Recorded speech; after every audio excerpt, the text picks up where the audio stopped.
And who just walked in is our friend, Bill Henry.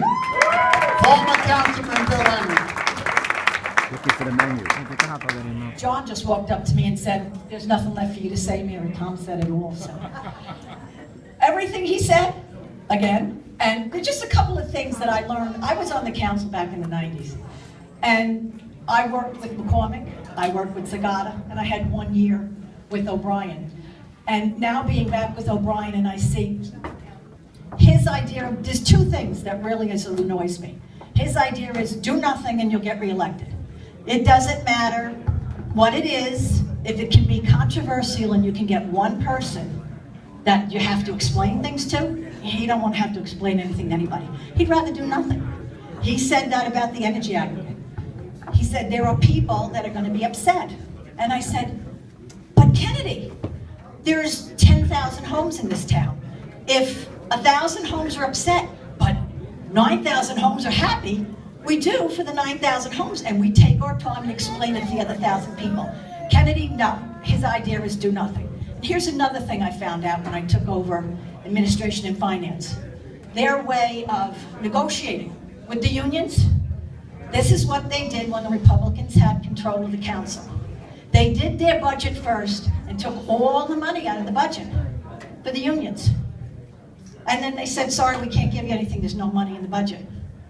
And I said, we're gonna get the budget in below the 2%, and we're gonna leave the money in the budget for the unions.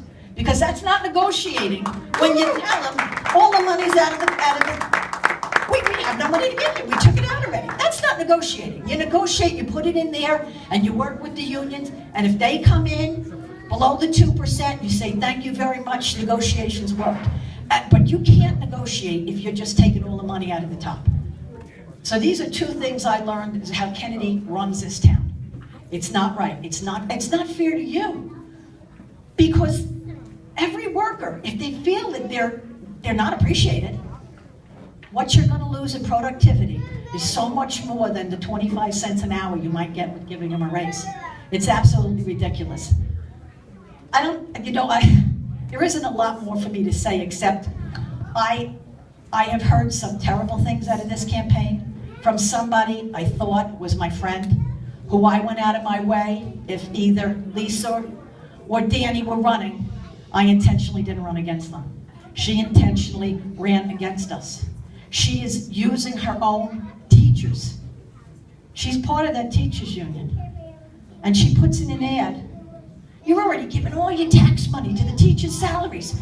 Now you put Vicky on there, and she's going to take more for the teachers. The teachers in Sayreville are the second lowest in the entire county. They're charged with the most important job in the world, educating our children. And they get paid so little, and she's working against her, just to get elected, she's working against her own union. I never heard of such a thing. I just want to say, I have heard so many things. Well, we've been campaigning. But one of the best things I heard when I was walking one day in Laurel Park, and then just this morning at the pancake breakfast, I helped somebody on the ambulance. I took one woman, her husband had passed away. There was nothing I could do for him.